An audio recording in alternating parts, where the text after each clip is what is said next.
On January 29th, 2019, Kingdom Hearts 3 was finally released worldwide. Finally, no more delays, no more spin-offs, just 3. And while it was an enjoyable, emotional ride, it still has its missteps. And so, like any sane person, I made a list. Things I don't like about Kingdom Hearts 3.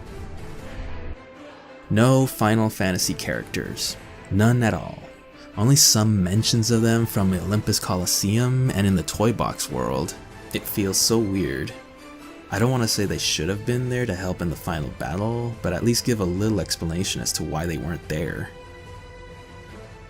Floaties Combat. This did annoy me at first, and more so as the game went on, which leads to my next point, slower combat.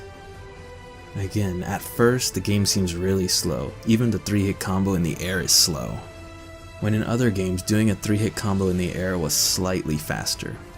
As the game goes on it does speed up, but still, why not just keep it like the others?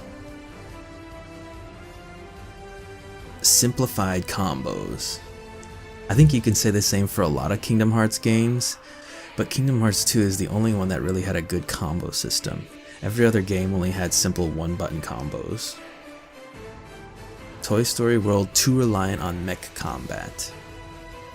A lot of this world has you fighting other Heartless controlled mechs, and well, the best way to fight a mech is by using a mech. That's most of this world, and at least for me, the mech combat was lacking and repetitive. Too easy.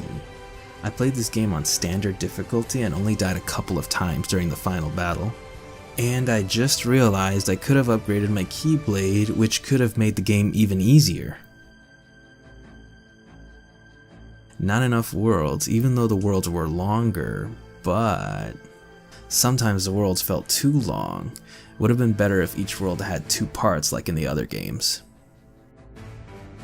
Why didn't Sora have a coat or winter outfit in Arendelle?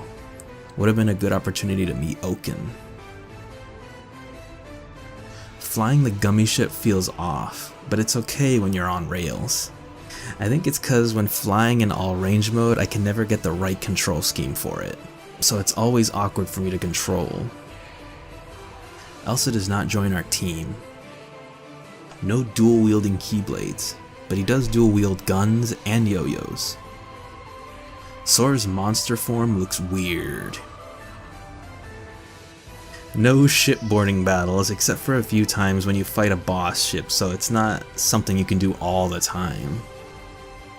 No mention of Tron, even when they use the computer. No skateboarding? Too many attraction commands too often, and it gets really repetitive.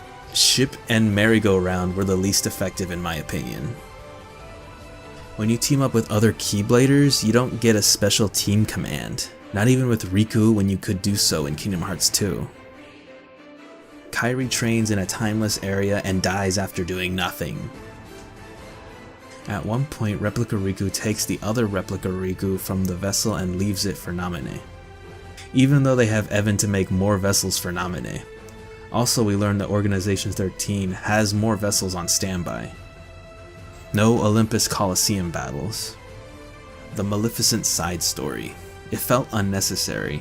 It seems like more setup for the next game since we never know what's inside the black box. Voice actors for some characters aren't the same from the movies. Those were all my negative thoughts on the game, but now to offset them, I'll list off some great things I loved about it. You get to play as Riku. You can have more than 2 in your party.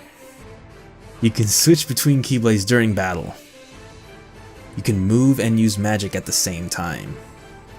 Each world is a lot bigger than the small corridors from the last games. I like that they took something from each game. Birth by Sleep, form changing and shot locks, dream drop distance, flow motion. You can change your quick commands during battle too. They actually have a lot of people in the town areas instead of it being barren and empty. The music is amazing. From old to new songs, each track is played in very powerful moments in the game, and it just multiplied the experience for me. While Kingdom Hearts 3 isn't my favorite Kingdom Hearts game, it is an enjoyable and emotional experience, and a satisfying conclusion to the Xehanort saga. Can't wait to see what they got in store for us next.